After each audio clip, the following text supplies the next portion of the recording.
we consider you people have already been with the knowledge of some of the pulpal diseases like classification of diseases of the pulp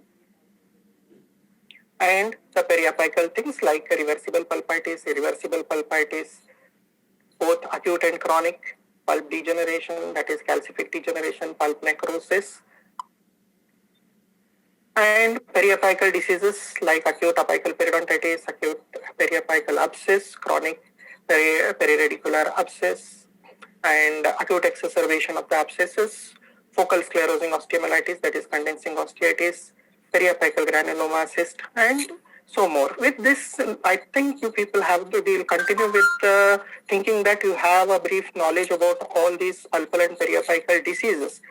And we will take a certain flashback whenever it is needed to be taking or guiding for us for the making the diagnosis of that particular disease. So, one and foremost complaint with which the patient enters the dental clinic, that is the child enters the dental clinic, is the pain, right?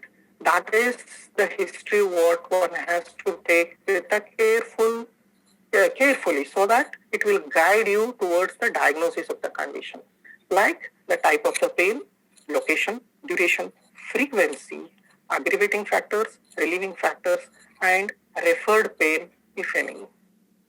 So, with that, as the pain is the major component what we have to deal on a day-to-day basis, so we need to just flashback or highlight towards how we will differentiate between a reversible pulpitis and irreversible pulpitis. When we see the reversible pulpitis, there is mild to moderate condition of the pulp caused by noxious stimuli in which the pulp is capable of returning to the uninflamed state following removal of the stimuli. What are the symptoms what we are going to see? There is a sharp pain lasting for a moment. That is a short duration of the pain. It is more often brought by the cold air or a sweet, etc. And pain subsides once the stimulus is removed and does not occur spontaneously. And it is localized by the stimuli. So when we see what about the irreversible pulpitis, persistent inflammatory condition of the pulp, and it is symptomatic or asymptomatic caused by the noxious stimuli, right? And the symptoms usually being acute irreversible pulpitis exhibits severe pain, usually caused by hot or cold stimulus or spontaneous, that is without any particular apparent cause, okay? And pain on bending or lying down position, pain is intolerable, diffuse, and there is many a times a referred pain. Patients often remain awake at night. So, with this brief differentiation between reversible and irreversible pulpitis, we'll go ahead with the clinical diagnosis. And we have taken the history of pain. And apart from that, history, past medical history, and the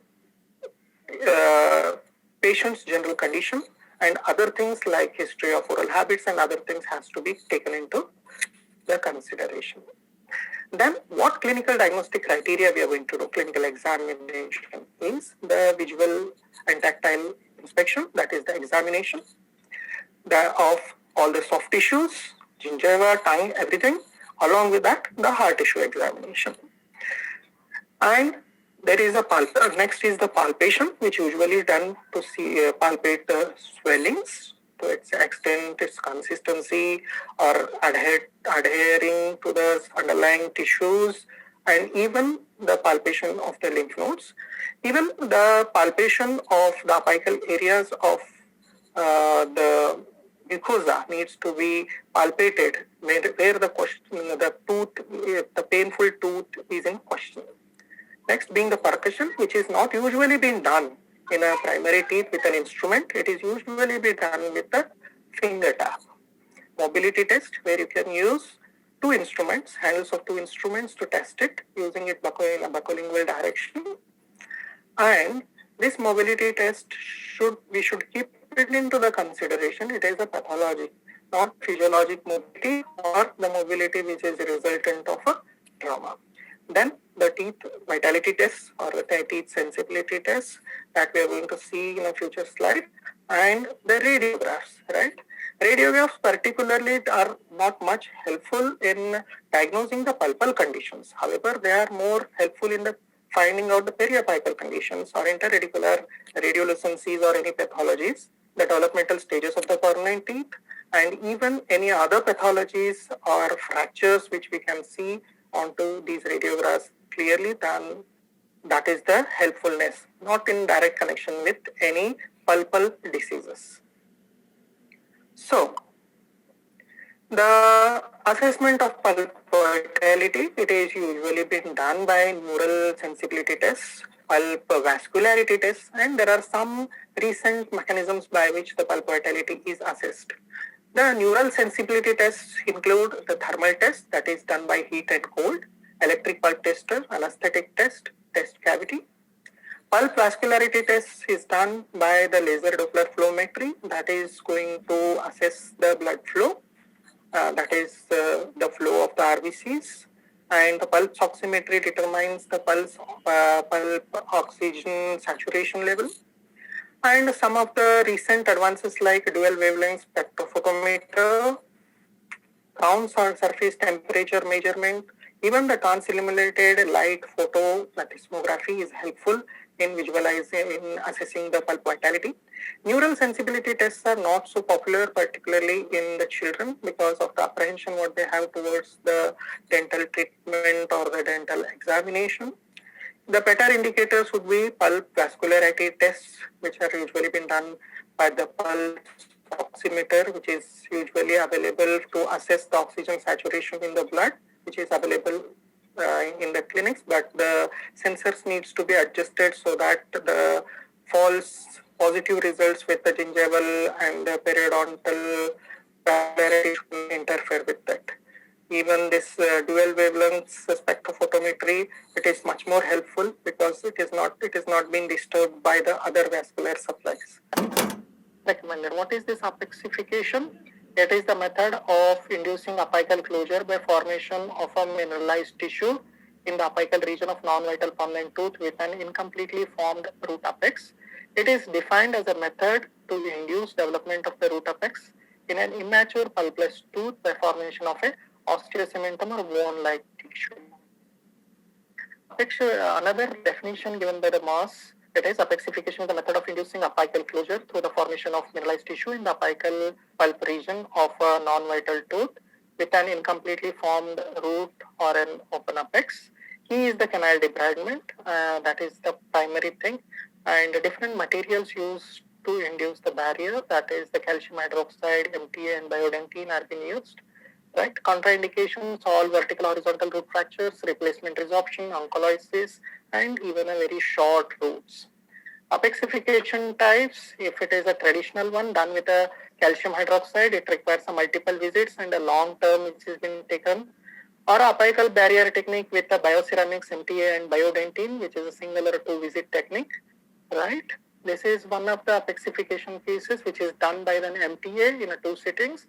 This is a pre-operative radiograph, and once the working length has been cleaning and shaping of it has been done, keeping it short of the apical area, and then MTA plug has been formed at the apical 3 to 5 millimeters, and then the regular post-obturation. This is the post-obturation radiograph of it. If it is difficult to gain a barrier to place the MTA, even the collagen, resorbable collagen which has been placed against with the MTA can be condensed in the apical region. So, what are the drawbacks of this apexification? Tooth remains non-vital, short roots prone to fracture, thin dentinal walls, apical barrier is weak and porous with calcium hydroxide. It is not a situation with MTA.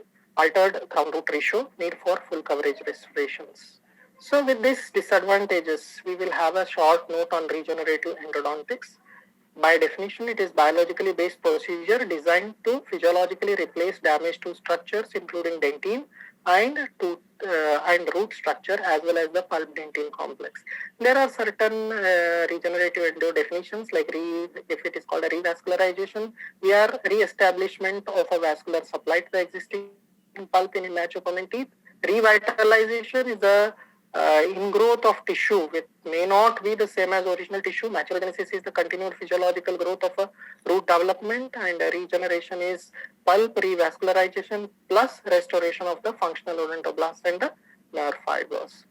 So, what is the key is elimination of the bacteria, and no instrumentation is done, only the necrotic tissue is being removed, and irrigation of the canals is done to establish intracanal medicaments to eliminate the bacteria from the root canal system, and creation of a scaffold and hermetic coronal seal is the prime key indicators for this.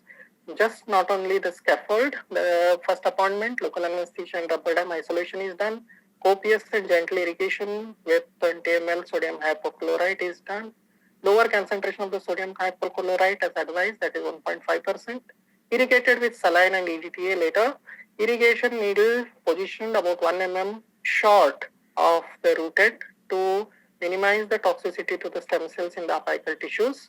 Dry the canals with paper points. Place calcium hydroxide or low concentration of a triple antibiotic paste, which is formed by 1:1:1 concentration of ciprofloxacin, matronidazole and minocycline to the final concentration of 1 milligram per ml. Seal with 3 to 4 mm of the temporary restoration, either with a cavite, IRM or a glass ionomer cement. In the second visit, after 4 weeks to 6 weeks, anesthesia without vasoconstrictor which has been given, followed by rubber dam application, copious gentle irrigation. Again, the final irrigation is an EDTA, and dry the canal with the paper point, create a bleeding into the canal system by over instrumentation. We are taking an instrument, K-file, which we are going to go beyond the working length and induce the bleeding into the canal so that the canal is filled with the blood to the level of cement enamel junction. An alternate to this is blood clot is the use of plasma, that is a platelet-rich plasma or a platelet-rich fibrin, which has been formed from the patient's own blood, and stop the bleeding at the level that allows for 3 to 4 mm of the restorative material. Place a resorbable matrix such as a cola plug or a cola coat over the blood clot if necessary, and then white MTA is placed as it usually the capping material and restore the tooth and follow for 6, 12 and 24 months. What are the outcomes which we are going? Patient will be satisfied if there is a resolution of the disease, tooth survival and function, and tooth gives the aesthetic concern for him. Clinician-based outcomes, radiographic healing, radiographic root development, and positive vitality response. And the scientist-based outcomes are histological evidence of complete regeneration. So, till then we were talking about the tertiary dentin, reparative dentin, and the reactionary dentin, right? And let us see about what exactly the differentiation between the two. The tertiary dentin, which has been formed in response to any stimulus, if the stimulus is mild, right, and there is no injury to the odontoblast particularly, that is resulting into a reactionary dentin formation. That is, whenever the mild stimulus is there, the surviving post-mitotic odontoblasts are going to form this dentin, which is regular, and usually the procedure of indirect pulp capping induces this reactionary dentin. However, aggressive stimuli, and whenever there is a pulp exposure, there is damage to that portion of odontoblasts and their processes, everything is gone there. So whenever there is a medicament which has been placed, which is in direct contact with the pulp, so there is an aggressive stimulus to the underlying undifferentiated mesenchymal cells to form them into odontoblast-like cells to perform the formation or the wall of that infection with the calcific bridge automation. That dentin is not much regular, and that is irregular in its microscopic structure, and it is usually been seen in the direct pulp cap as we have seen in the previous discussion.